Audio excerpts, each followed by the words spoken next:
મિત્રો આજે આપણે જોશું સસ્તન જીવો ઉપર સવાલ જવાબ જે તમને ફોરેસ્ટ વન રક્ષકની એક્ઝામમાં મદદરૂપ થશે.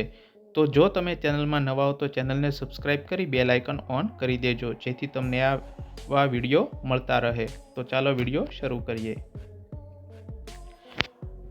વિડીયો જોતા પહેલાં આપણે એ સમજવું પડશે કે સસ્તન વન્યજીવો શું છે. તો એનો મતલબ છે કે પ્રાણીઓને સ્તન કે આંચળ ધરાવતા અને મોટાભાગે બચ્ચાને જન્મ આપતા જળચર કે ભૂચર પ્રાણીઓનો એક વર્ગ, એને સસ્તન વર્ગ કહેવાય. લક્ષણો એના જોઈએ તો સસ્તન પ્રાણીઓ સમતાપી તાપમાન ધરાવતા અને ચામડી પર વાળનું આવરણ ધરાવતા એમની ઓડ જૂથના પ્રાણીઓ છે. તેઓ બાહ્યકર્ણ એટલે કે કર્ણપલ્લવ ધરાવે છે. તો હવે એના ઉપર ક્વેશ્ચન આન્સર જોઈએ. પેંગોલિન કીડીખાવ તેના બચ્ચાને કેવી રીતે લઈ જાય છે? તો એના બચ્ચાને જે કંઈ લઈ જાય તો એ પૂંછડી દ્વારા લઈ જાય છે. ભારતીય શાહુડીનો પ્રિય ખોરાક કયો છે? એનો પ્રિય ખોરાક છે હરણના ખરી ગયેલા શિંગડા. મોટા પોંડનો ફક્ત એક જ ખોરાક કયો છે? એનો જવાબ છે વાંસના કુમળા, પાણી કે ડાળી કે પાન.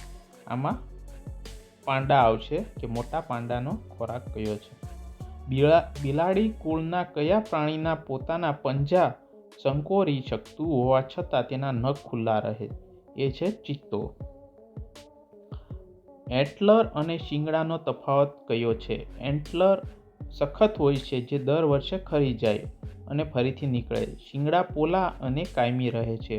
હરણને એન્ટલર્સ હોય છે. એન્ટીલોપ તે શિંગડા હોય છે.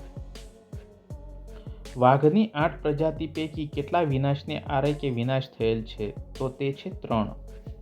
ઘોડાની કઈ જાતિ વિનાશને આરે છે? બાળ અને એશિયાટિક વાઇલ્ડ હોર્સ. મેજોઇક યુગમાં કયા સસ્તન પ્રાણી મુખ્યત્વે જોવા મળે છે? ધારી. માંસાહારી પ્રાણીઓમાં સૌથી મજબૂત જડબું કોનું માનવામાં આવે છે? ઝરખનું. ગુજરાતમાં કેટલા જાતના મૃગ અને હરણ જોવા મળે? તો 4 જાતના મૃગ જોવા મળે અને 3 જાતના હરણ. મૃગમાં જોઈએ તો કાળિયાર, નીલગાય, ચિંકારા, શોશિંગા.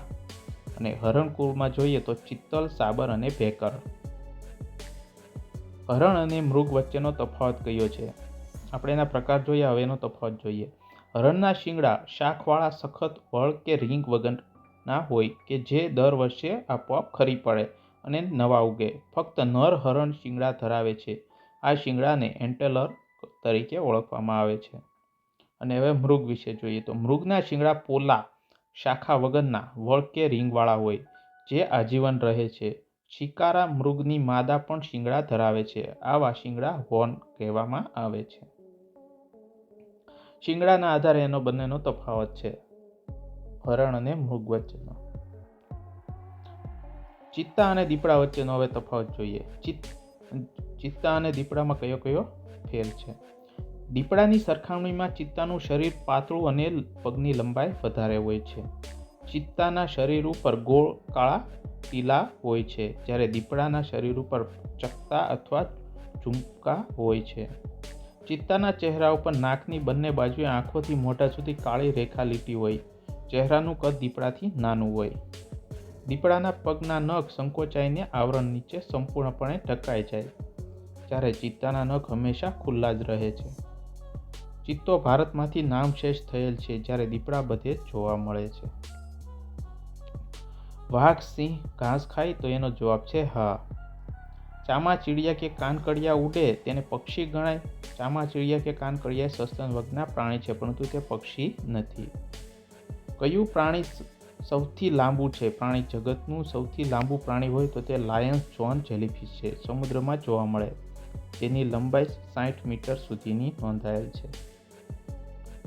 પ્રાણીઓમાં હું સિંહ છું એવું કોણે કહ્યું છે? ભગવાન શ્રી કૃષ્ણે ભગવદ્ ગીતામાં. અર્ધનર તથા અર્ધસિંહ સ્વરૂપ હિન્દુ દેવતા કયા છે? નરસિંહ અવતાર. આપણા દેશની રાષ્ટ્રીય મુદ્રામાં કયા પ્રાણીનું ચિહ્ન છે? જવાબ છે સિંહ. ભારતીય રિઝર્વ બેંકના ચિહ્નોમાં કયા પ્રાણીનું ચિહ્ન છે? સિંહનું. કયા દેશના રાષ્ટ્રધ્વજમાં સિંહના ચિહ્નને સ્થાન છે? શ્રીલંકાનો જે કંઈ રાષ્ટ્રધ્વજ છે એમાં સિંહને સ્થાન આપવામાં આવેલું છે. હિંસક પ્રાણી દર્શન માટે કઈ સફારી આદર્શ સ્થળ છે? Canyon safari. વાહનો માટે કયા પ્રાણીઓના નામ અપાય છે? પેન્થર, કબ અને કાવાસાકી. એશિયાટિક લાયનનું છેલ્લું નિવાસસ્થાન કયું ગણાય? ગીરનું જંગલ. ગુજરાતમાં વાઘ નામશેષ થઈ ગયા બાદ કઈ પ્રજાતિની વસ્તી ખૂબ જ ઓછી થઈ રહી છે? જવાબ હેણોતરો અને રણબિલાડીની. શિવસેનાના પ્રતીકમાં કયું પ્રાણીનું ચિહ્ન છે? જવાબ છે વાઘ. પ્રાણી જગતમાં સૌથી મોટું મગજ કયા પ્રાણીનું હોય છે? જવાબ હાથી. સિંહ અને વાઘણના સંકરણથી કઈ નવી સંકરણ પ્રજાતિ વિકસી છે? જવાબ છે લાયગર. સિંહણ અને વાઘના સંકરણથી કઈ નવી સંકરણ પ્રજાતિ વિકસી છે? ટાઇલોન. બંગાળનું સુંદરવન શેના માટે પ્રસિદ્ધ છે? તે છે વાઘ માટે. ભારત દેશ નામ પડ્યું તે ભરત રાજા કોની જોડે બાળપણમાં રમતા હતા? સિંહ જોડે રમતા હતા.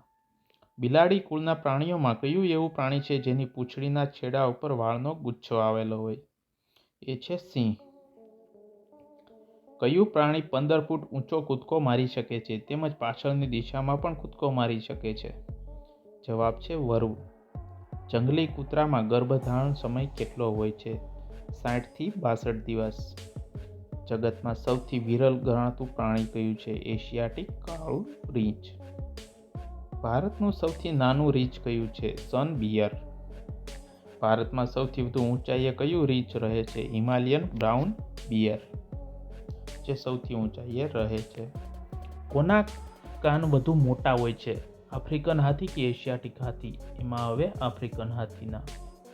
પૃથ્વીના દક્ષિણ ગોળાર્ધમાં કયું રીંછ જોવા મળે છે? તો સ્પેક્ટેક્યુલર બિયર. સ્લગ અને ગોકળ ગાય કઈ રીતે શ્વાસ લે? શરીરના બહારના ભાગ ઉપર ફેફસા ખોલીને શ્વાસ લે. ચિત્તાની દોડવાની સરેરાશ ઝડપ કેટલી છે? જવાબ છે 105 કિલોમીટર. સિંહ વધુમાં વધુ કેટલી ઝડપે દોડી શકે છે? જવાબ 80 કિલોમીટર. સિંહનું સરેરાશ આયુષ્ય કેટલા વર્ષનું હોય? એ છે 18 વર્ષ.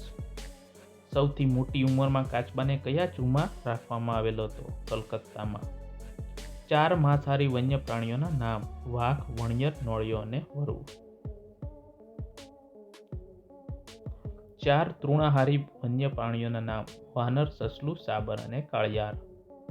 પૃથ્વી પરનો સૌથી બુદ્ધિશાળી પ્રાણી કયું છે? તો એ છે માનવ. વાઘ કયા કુળનું પ્રાણી છે? એ છે બિલાડી.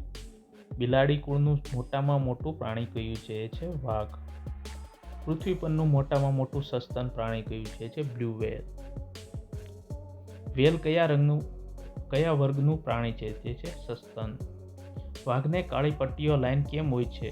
એનો જવાબ છે વાઘે ગાઢ જંગલોનું પ્રાણી છે તથા નજીકથી શિકાર કરે છે. ડાળીઓ વાળા વિસ્તારમાં ભળી જવા સારું તેના શરીર પર કાળી પટ્ટીઓ હોય છે. સિંહ